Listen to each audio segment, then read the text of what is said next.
Good evening and welcome to the November 26th board meeting of the Ames Community School District Board of Directors.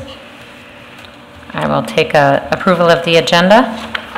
I move we approve the agenda as presented. A second. Moved by Perez, seconded by Beerbaum. All those in favor indicate by saying aye.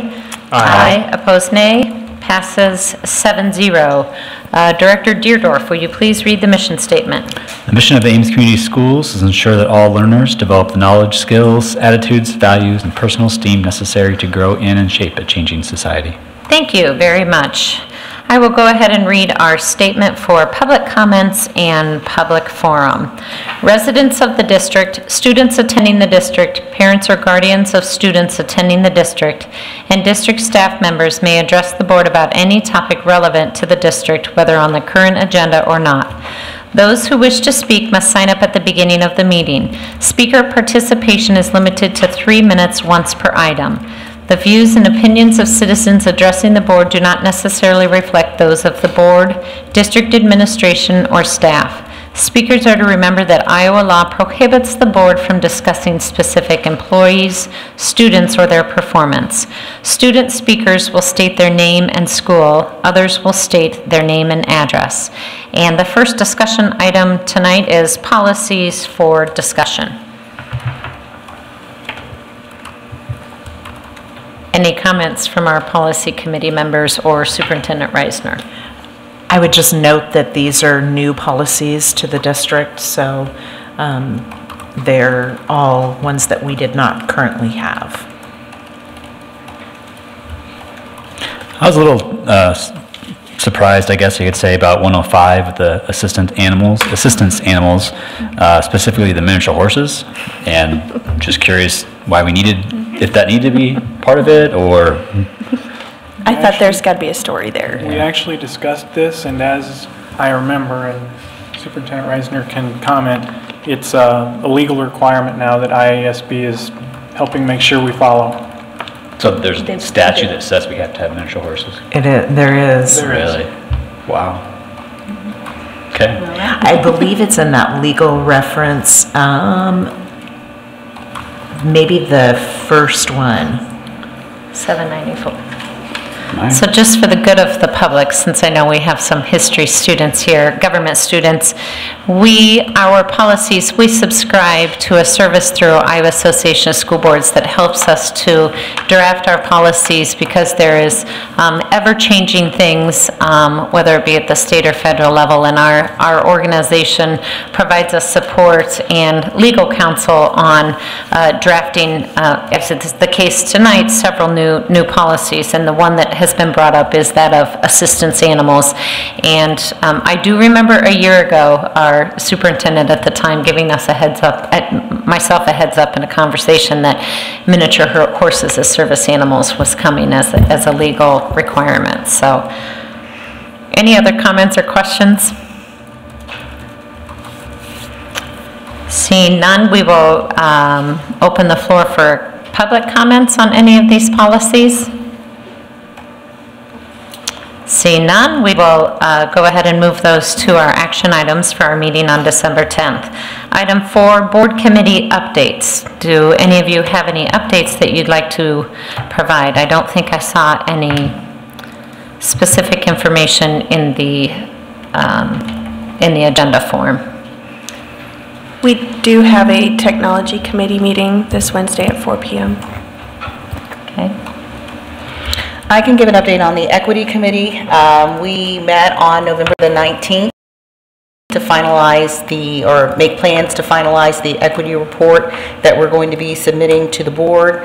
That report will be completed, knock on wood, by December 5th because we'll be submitting it to the district on December 6th for inclusion in the agenda, which means it will be at that point made available to the public. It will be presented to the board on December the 10th. And I think the committee decided that we would just give a brief overview of the content that the report itself would probably take some time for everyone to digest, and so we didn't plan to have much conversation around the report on that particular day.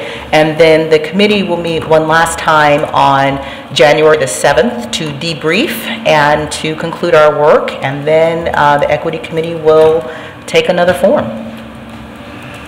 Thank you. I did notice that the PEPAL Committee, the next meeting is actually Thursday, November 29th, not December 5th.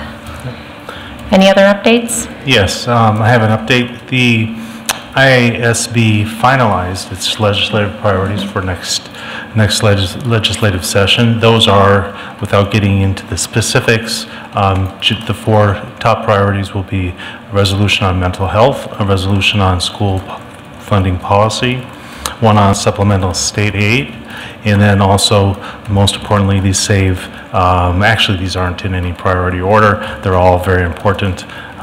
SAVE, which is the Secure and Advanced Vision for Education, as a critical funding source for infrastructure for our school buildings throughout the state and for all districts. So those are the 4 priorities that we did finalize last week, 2 weeks ago, for us to focus on in the next legislative session. And related to that, this Thursday, the 29th, we will be meeting with our local legislators here in this room at 7 p.m. to talk to them about our school district needs countywide and what our priorities are looking forward to the next legislative session. Any other comments or board committee updates? Thank you for the information on the resolutions at IASB. We had some good discussions down there, so. Yes. Seeing none, any comments from the public? All right, we'll go ahead and move on to the public forum, which we do not have anyone signed up this evening, so I will move to consent items. Minutes from the meeting. I'll entertain a motion. Yes, I did that last time too. Move approval of consent. Second. I'm trying to clip it right along. Moved by Deerdorf, seconded by Colton. No, you can go. Minutes from the meeting held November 12th, 2018. Financial reports from October 2018. Claims and payroll for October 2018. Personnel report. The modification of current agreement with ACPC, Ames Community Preschool Center. And just a quick update on that was to increase their building usage a little bit. When we changed our start times at the elementaries this year to kind of have more alignment with the buildings, we recognized that it might create a little bit of a burden for parents, and so we wanted to make sure that ACPC had the ability to have some extra time slots if needed. And then gifts to the district, including Isaac Walton League, Story County Conservation Center, Whitetails Unlimited, Department of Natural Resources, Schrapp's Cabinetry and Woodworking, Paul Durbin, JCPenney Cyber Grants, Bill Godlewski, Lana Green, ISU Interpreter Class, and Shoe That Fit Program. It's been moved by Deerdorf, seconded by Colton. All those in favor indicate by saying... I have a question. Can we ask a question, or do we not get to ask any questions? No. Well, if we're going to ask questions, we need to remove them from the consent agenda. Okay. I don't need to do that. You can make an amendment. Okay, then let's do that. So you want to... Remove it. I want to pull it because I have a question. But what do you want to pull? Oh, I'm sorry. You couldn't read my mind? I'm sorry. I have a question about the financial report. Financial report. Okay, so I move to separate the financial reports from the consent agenda. Second. Okay, moved by Rosser, seconded by Beerbaum to remove the financial reports from the consent agenda. All those in favor indicate by saying aye. Aye. Opposed, nay. Passes 7-0. So now I will go ahead and we will go ahead and vote on the consent agenda with the amendment, so with the removal of the financial reports. So all those in favor of the consent agenda indicate by saying aye. Aye. Opposed, nay. Passes 7-0. Financial reports. Director Bankin, go ahead. So I don't know if the question can be answered because I see Chris isn't here tonight, but perhaps for Superintendent Reisner, I noticed in the report that there is a continuing increase in the outstanding lunch balance, and several months ago, so the lunch balances have been a continuing issue, and several months ago the board, the policy committee, as it was construed at the time, asked that this particular policy be brought back to the policy committee for review because apparently there weren't any mechanisms to make sure that the deficit wasn't continuing to rise, because there in the policy I believe is a mechanism that if the negative balances reach $75,000 that the entire policy comes back. And so what we had hoped to do was find more proactive ways to manage that balance, and so I see that it's like at 56,000 or 55,000, and so I'm wondering if there's because what I recall was Chris said there were some changes in the law coming, and so she wanted to hold off, but I'm wondering if we can bring this policy back to the policy committee to find some proactive ways to kind of manage this deficit. Absolutely. I can make sure that that comes to our next policy committee. Thank you. Well, some of the history on that and some of the things that I think Chris mentioned, that there are some changes coming forward. But looking back, when we made the changes to our current policy, we did include some new procedures to not only recoup losses, or not losses, but outstanding balances in a more proactive way, offer additional communication to families that were in need and who weren't taking advantage of free reduced lunch options. There were a number of things that we did at the time, and they have helped an awful lot. My last time I talked to Chris about this, it has been fluctuating. It went down, it's been going up, it went back down, and I think the most recent figure is actually a decrease from in the past couple months, because we were going back up to in the 60s and now it's down to the 50s. So it's looking better, and especially this is something I spoke to some of our colleagues down at the IASB convention, and all school districts are struggling with that issue, and waiting for more direction from the department that oversees the program. The one thing to keep in mind is that the loss that we taught, or the outstanding balances that we're referring to, they're just on paper.